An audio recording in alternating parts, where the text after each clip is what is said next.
Hola mis hermanos, Dios me los bendiga. Un abrazo, un saludo virtual. Gracias a Dios por dedicar este espacio para orar, para cantar al Señor y por supuesto para aprender de la palabra de Dios. En esta oportunidad quiero leer el Evangelio de Mateo en su capítulo 22, de los versos 23 en adelante. Dice el texto bíblico: aquel día vinieron a él los saduceos, que dicen que no hay resurrección, y le preguntaron: Maestro, Moisés dijo: si alguno muriere sin hijos, su hermano se casará con su mujer y levantará descendencia a su hermano. Hubo pues entre nosotros 7 hermanos. El primero se casó y murió, y no teniendo descendencia dejó su mujer a su hermano. De la misma manera también el segundo y el tercero hasta el séptimo. Y después de todos murieron, y después de todos murió también la mujer. En la resurrección, pues, ¿de cuál de los 7 será ella mujer, ya que todos la tuvieron? Entonces respondiendo Jesús les dijo: erráis, ignorando las escrituras y el poder de Dios. Porque en la resurrección ni se casarán ni se darán en casamiento, sino serán como los ángeles de Dios en el cielo. Pero respecto a la resurrección de los muertos, ¿no habéis leído lo que os fue dicho por Dios cuando dijo: yo soy el Dios de Abraham, el Dios de Isaac y el Dios de Jacob? Dios no es Dios de muertos, sino de vivos. Oyendo esto, la gente se admiraba de su doctrina.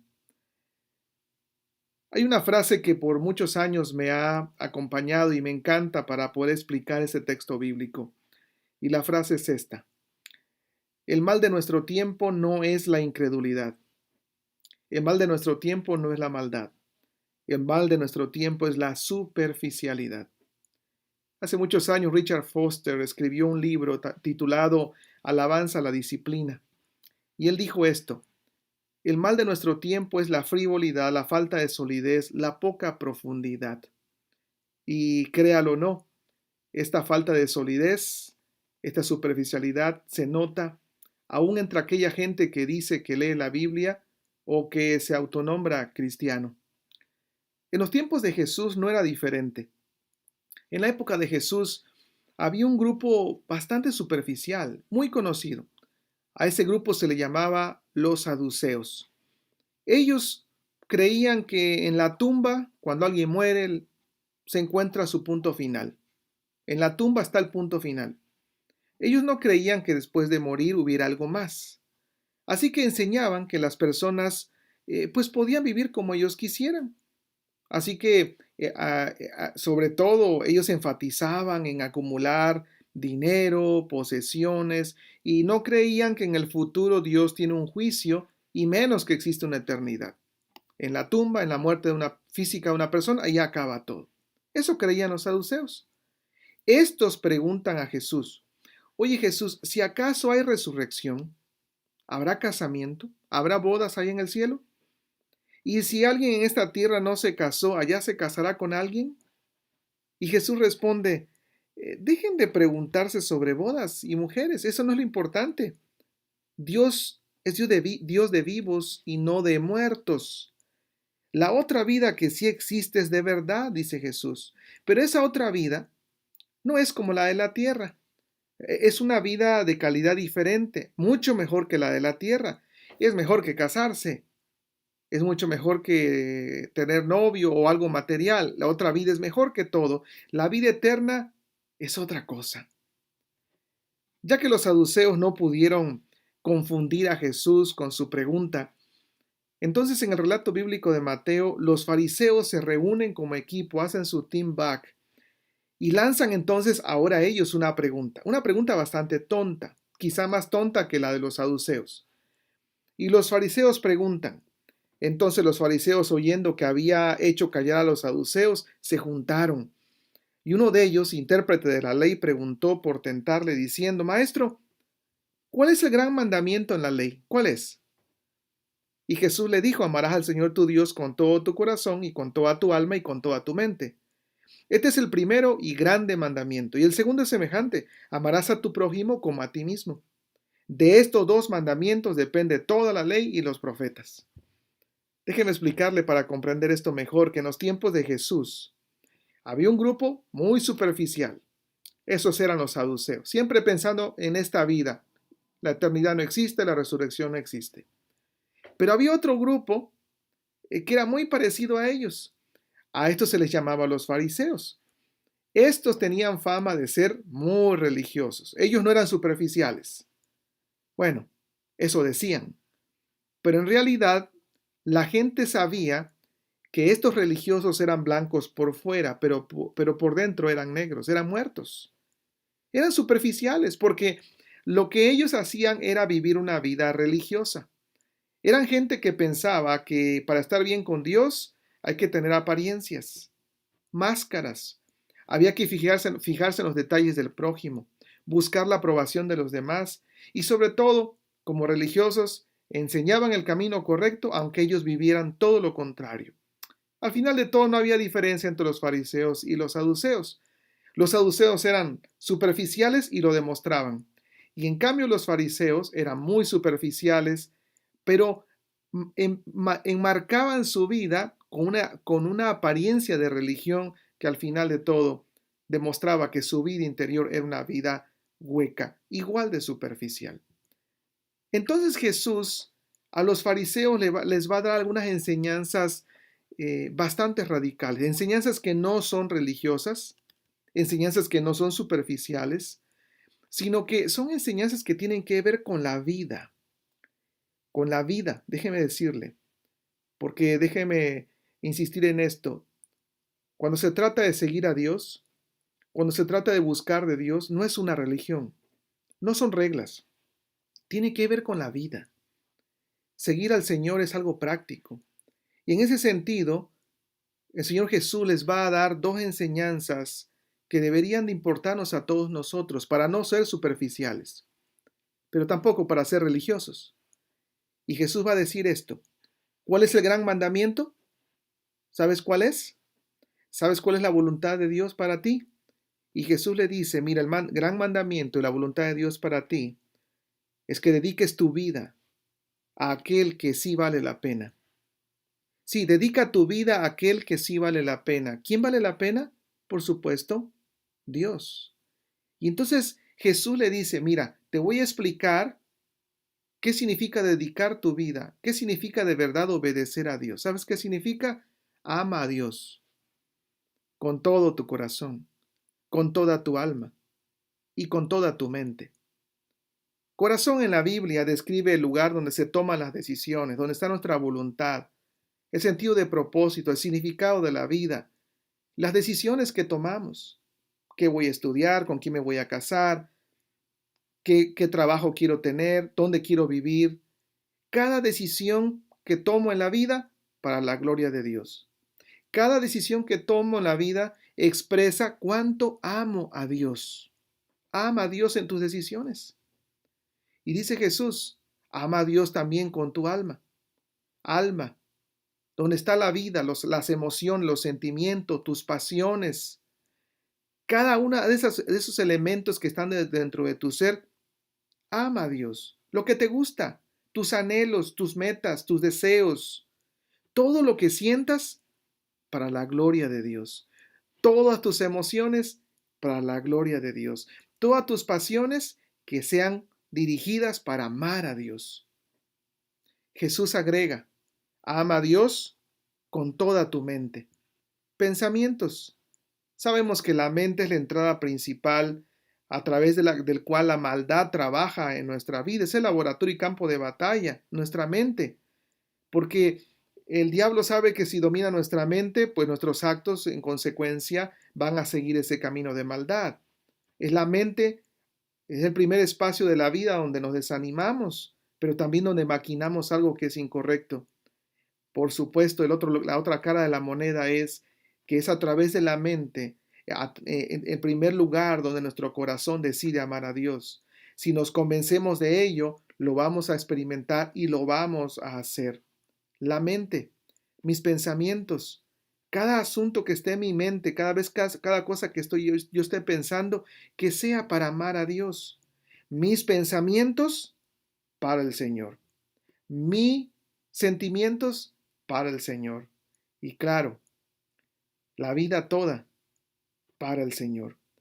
Dedicar la vida a Dios entonces no es algo religioso, no es algo que tiene que ver con reglas o algo que hacemos cierto día de la semana, no. ¿Sabes qué? Dedicar a Dios nuestra vida es un llamado a decidir diferente, pensar diferente y sentir diferente.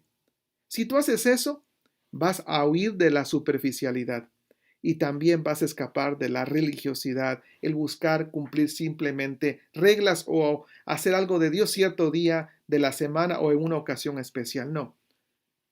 ¿Cuál es el gran mandamiento? Que tus pensamientos honren a Dios, que tus sentimientos honren a Dios y que cada decisión honre a Dios. ¿Cuál es el gran mandamiento? ¿Cuál es la voluntad de Dios? Y Jesús va a agregar algo más. Él va a decir, ok, dedícale tu vida a quien sí vale la pena. Pero haz algo más. Dedica tu vida a lo que vale la pena. ¿Sabes qué vale la pena? Dice Jesús. Lo que vale la pena es que ames a tu prójimo como a ti mismo. Sí, si tú honras a Dios en tu ser interior con tus pensamientos, tus decisiones y tus emociones, haz algo más, dice Jesús. Mira, allá afuera puedes hacer algo. Ama a tu prójimo como a ti mismo. Ahora, déjeme recordarte esto. Los saduceos piensan que la vida vale la pena si tienes dinero, si tienes posesiones, si eres feliz, si buscas el placer para ser feliz, para disfrutar. Diríamos que los saduceos hoy creerían en tener un buen trabajo, dinero, una carrera, una vida de calidad, pero ellos estaban pensando solo en sí mismos. Por otro lado, los fariseos, los religiosos, ellos creían que el tercer mandamiento, que es el día de reposo, era el más importante, inclusive aún por encima de amar a Dios. De hecho, enfatizaban tanto en el día de reposo, que recuerdas que un día los religiosos, los fariseos se enojaron porque Jesús estaba sanando ese día o Jesús estaba enseñando ese día, porque para los fariseos ese era el más grande mandamiento. Además de ese gran mandamiento, ellos tenían 613 reglas, 365 prohibiciones, 248 mandamientos positivos. Ellos vivían para cuidar las formas. Pero, ¿sabes? Al final de todo, esas reglas las habían inventado para ellos mismos, pero no para que ellos cumplieran, sino para que fuera una carga para el prójimo y la gente viviera con temor en la religión y de esa manera controlaban al pueblo y ellos dictaban la manera en que se debía de vivir de forma correcta delante de Dios. Ellos no pensaban de manera positiva en el prójimo, ellos solo pensaban en sí mismos, en tener importancia, protagonismo, control sobre los demás. Pero el Señor Jesús vino y mostró un camino mejor. ¿Sabes cuál es ese camino? Si amas a Dios, amarás a los demás. No tiene que ver con una religión ni con costumbres o reglas. Si amas a Dios, amarás a los demás.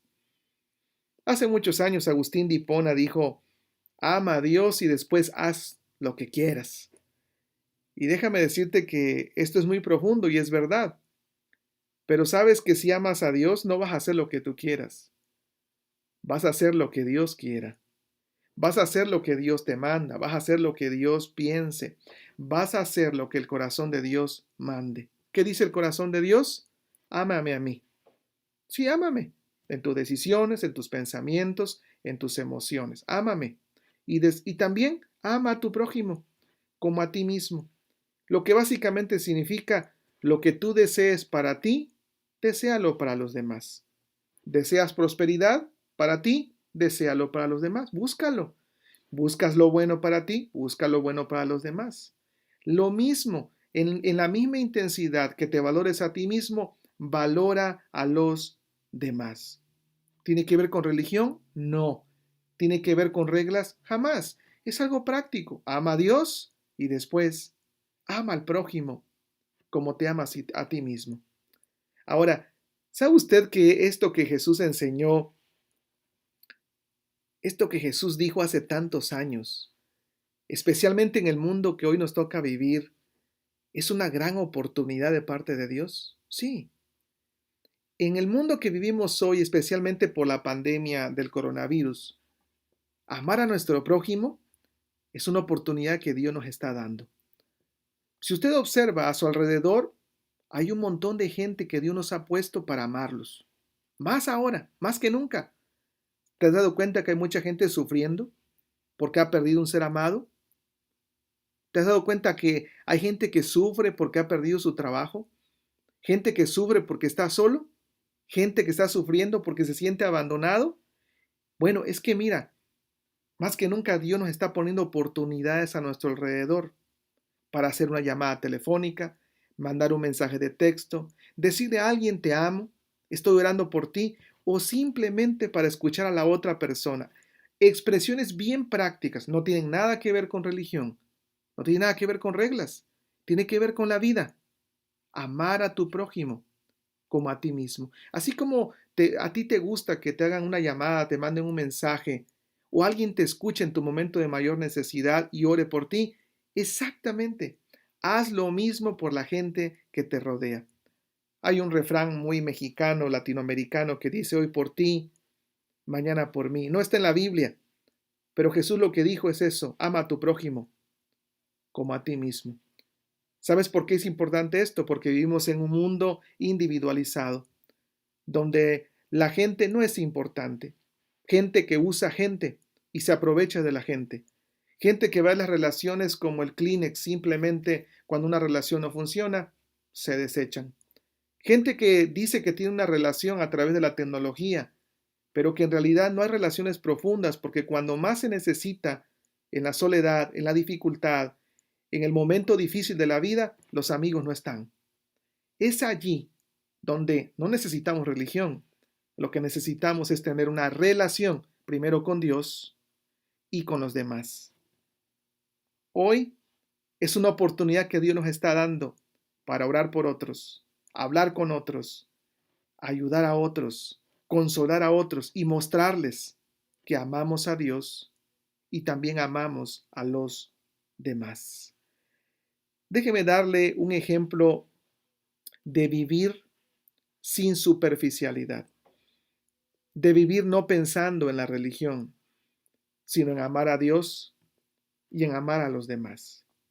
Es una historia que me fascina y he contado en alguna otra oportunidad, pero vale la pena volverla a escuchar.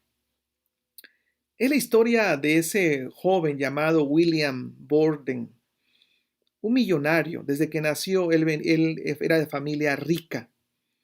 Se gradúa de high school y sus papás, con mucho dinero, le regalaron un viaje para que recorriera todo el mundo de aquella época. Durante su recorrido, William Borden se dio cuenta que, especialmente a donde él viajó, a esta parte de la China, había mucha necesidad y sobre todo necesidad de ayudar a la gente, mucha necesidad de medicina, de consuelo, de ayuda humana. Y cuando regresa de su viaje, William Borden comenzó a tener una perspectiva diferente de la vida.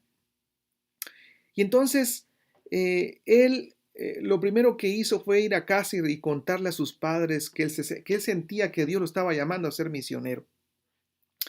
Sus padres le dijeron, bueno, mijo, te animamos a que mejor vayas a la universidad. Aquí en esta familia todos han ido a la universidad y no será la excepción contigo. Fue y le contó a sus mejores amigos que él sentía que Dios lo estaba llamando a ser misionero. Y los amigos le dijeron lo mismo. Claro, sus amigos eran gente rica. Tú tienes que ir a la universidad. No pienses en eso. Con el paso del tiempo se te va a pasar ese deseo. Y entonces William Borden tenía una Biblia y en la parte de atrás de su Biblia escribió estas palabras: sin reservas. Bueno, William llegó a la universidad, entró a la Universidad de Yale, pero él tenía un propósito en la mente. No era simplemente ser un profesional. Él quería ser misionero. Bueno, el ambiente de la universidad no le gustó tanto, él siguió estudiando, pero entonces dijo él, mientras llego a ser misionero, ¿por qué no comienzo aquí? Y entonces formó dentro de la universidad un grupo de amigos donde comenzaron a orar, leer la Biblia, y no había pasado ni el primer año y había más de 150 estudiantes que junto con él se reunían para alabar al Señor. Dice su testimonio de William Borden que en el último año de la universidad ya había más de 1,300 estudiantes cada semana reunidos para alabar al Señor, para orar, inclusive para orar por misioneros en otras partes del mundo. William Borden termina la universidad, pero él sabía que la voluntad de Dios era que él fuera a predicar el Evangelio a China. Esa era su meta. Claro, los padres, gente de mucho dinero, cuando él termina la universidad ya le tenían un trabajo listo para que él en el negocio de la familia se involucrara y él fuera el heredero cuando el padre muriera. Sin embargo, William hizo algo diferente. Cuando termina la universidad, después de la graduación, va a su Biblia y en la parte de atrás donde ya había escrito antes sin reservas, ahora escribió, no hay vuelta atrás. ¿Y qué cree usted que hizo? Se fue al seminario. Él fue al seminario de Princeton para estudiar teología. Y cuando se graduó, se fue a China para predicar el Evangelio. El asunto es que antes de llegar a China, William Borden debía de primero ir a Egipto para aprender el árabe, porque él iría a predicar a los musulmanes que estaban en China. Pero apenas había pasado un mes en China cuando William Borden contrajo meningitis, que en aquella época era mortal, y William Borden murió a los 25 años de edad. Qué testimonio, ¿verdad? ¿Tenían sus amigos razón al decir que había desperdiciado su vida? ¿La había desperdiciado? Bueno, cuando las noticias de que William Borden murió llegó a América, déjame decirte que muchos jóvenes en la universidad que se reunían semana a semana rindieron sus vidas para ir de misioneros a muchos lugares. Cuando la Biblia de William Borden llegó a los Estados Unidos, debajo de esas 2 palabras que él había escrito cuando salió de high school y regresó de su viaje, y cuando terminó la universidad, sin reservas y no hay vuelta atrás, ya estando en Egipto, mientras aprendía el idioma y en su lecho de muerte, William Borden escribió una tercera frase: sin arrepentimiento, todo para Dios. ¡Qué maravilla! Escuche, este joven no era un religioso, tampoco era superficial. Era alguien que estaba comprometido, convencido de cuál era el gran mandamiento: amar a Dios en todas sus decisiones, en sus emociones, en todos sus pensamientos, y al mismo tiempo amar a su prójimo como a sí mismo. Él estuvo dispuesto a amar a Dios y amar a su prójimo. Ojalá hubieran muchas personas que tuvieran esa convicción de que la mejor inversión en la vida es amar a Dios y amar al prójimo. Y reitero, esto no tiene nada que ver con religión. Tiene que ver con la relación que tenemos con Dios, que nos impulsa, ese Dios que nos ama y que nos impulsa a amar a los demás por igual. No hay mejor inversión en la vida que esta. Ama a Dios y ama a tu prójimo. Que Dios nos conceda hacerlo. Y si así es, que nuestras obras brillen de tal manera que la gente se dé cuenta que somos hijos de Dios, somos la sal, somos la luz, y que la gente glorifique el nombre de nuestro Padre Celestial. Dios nos ayude para no ser superficiales, ni tampoco religiosos, sino personas que amamos a Dios y amamos a nuestro prójimo. En el nombre de Jesús. Amén.